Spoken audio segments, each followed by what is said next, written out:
Hello everyone. I'm going to be doing a few videos on all of my teas and basically just giving you a tutorial, just a simple tutorial and feeding video of all of my 19 tarantulas, and I'm going to do it in alphabetical order. But instead of doing it in one long video, I'm actually going to just have a different video for every tarantula in my collection, just separately. So that way you can just click on the tarantula that you're interested in learning about at your leisure. So basically, we're going to start here, alphabetical order. This is the Acanthoscurria brocklehursti. This is the Brazilian white-banded. This tarantula is found in the forests of South America in Brazil. And it is a terrestrial tarantula, which means it prefers to be on the ground of its enclosure versus up in the trees. So yes, this one does indeed stay on the ground.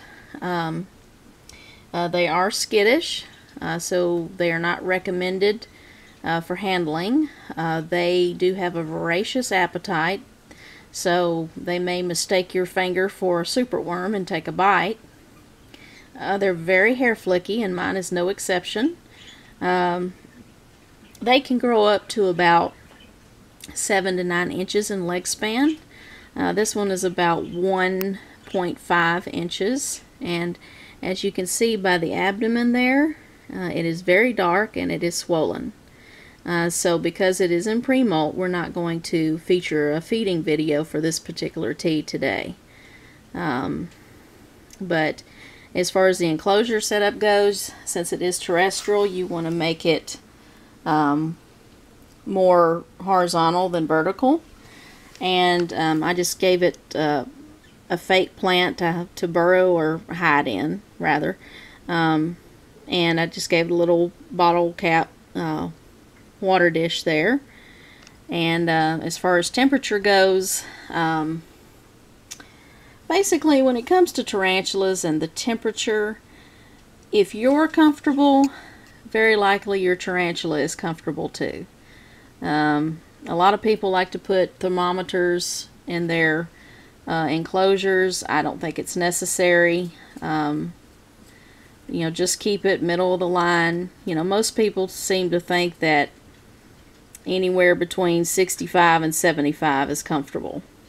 I personally like it around 68 in the house. But, of course it depends on what time of year it is. But tarantulas are actually quite tough. Many of them you have to actually try to kill. They handle things just fine. Now as far as humidity levels goes, you do have to be a little more careful with that. There are some tarantulas out there that do require more humidity than others. Like your Theraphosa and a lot of your arboreals require a higher humidity level. Arboreals live up in the trees, and many of them are in rainforests, so they're used to having a higher humidity level. So with those, you'll have to watch out for and with the humidity. The problem is when you go online to do your research, it's kind of hard to find a consistency because people have different numbers. Some people say, oh, anywhere between 65 and 75% is good. Or degrees is good, or 75 to 85. It's like, who do you trust? That's the problem. But you will find that when it comes to humidity levels, that you will see more of a consistency with the Theraphosas and the many of the arboreals, that they do require higher humidity.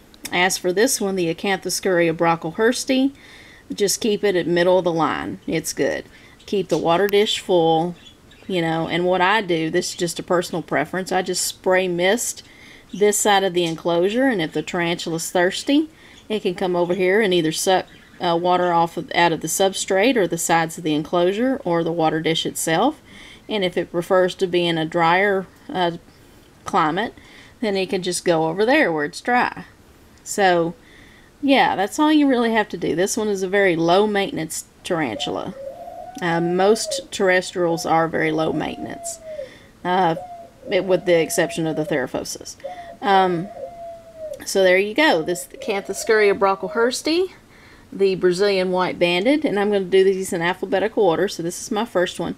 And because the abdomen is dark and swollen, we're not going to be featuring a feeding video with this one because it is in pre-molt. So yeah, I'm sad about that, but that's the way it goes.